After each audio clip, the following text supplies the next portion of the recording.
Well, more than 3.5 million people have now fled Ukraine since the Russian invasion 4 weeks ago. That's according to the latest figures from the United Nations. Most of those refugees have travelled to Poland.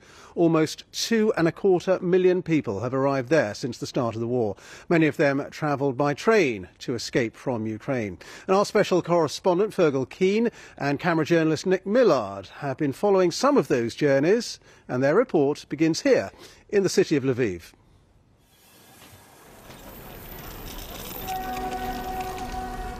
From the war's beginning, it's been a sanctuary,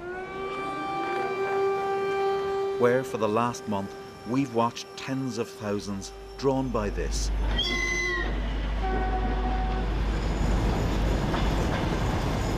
The Rescue Express, the sight and sound of hope. Even if the first days were chaotic. But desperation was transformed into order. And the trains have saved millions.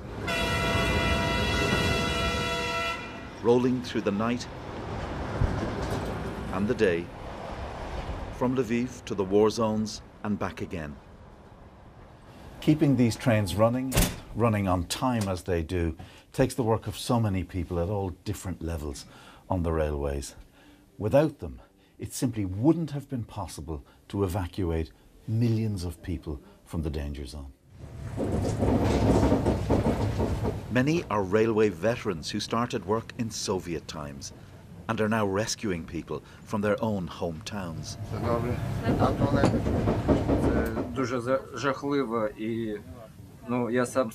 It is really terrifying. I'm from Kharkiv, and my native city is being bombed. I can feel it and I can see it, but I cannot believe it. The train also takes volunteers to war, like Petro Rocharan, age 25, an investment banker. I'm rather scared, honestly, because I knew that Kyiv been through a lot so far,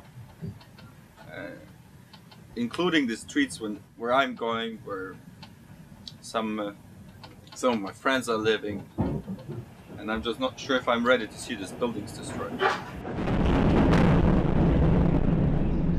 This is the reality of Ukraine's war zones. And what people going the other way are fleeing. The war has displaced over 10 million.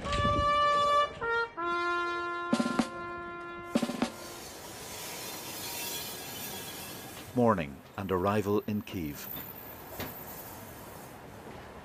The Krivospitska family are waiting to go west.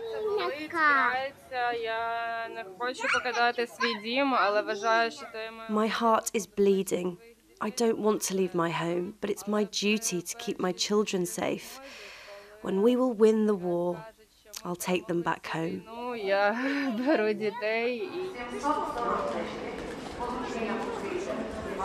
Grandad Oleg hugs his wife Olena, but he must stay behind to care for an elderly relative.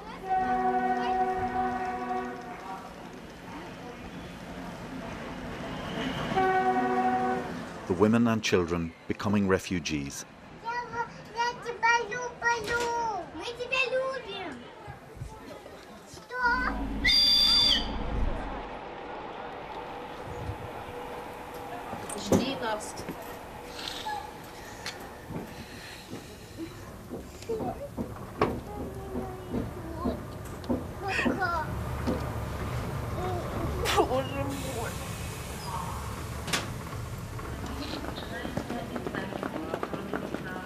Nearly midnight, 8 hours later, and the weary travellers reach Lviv.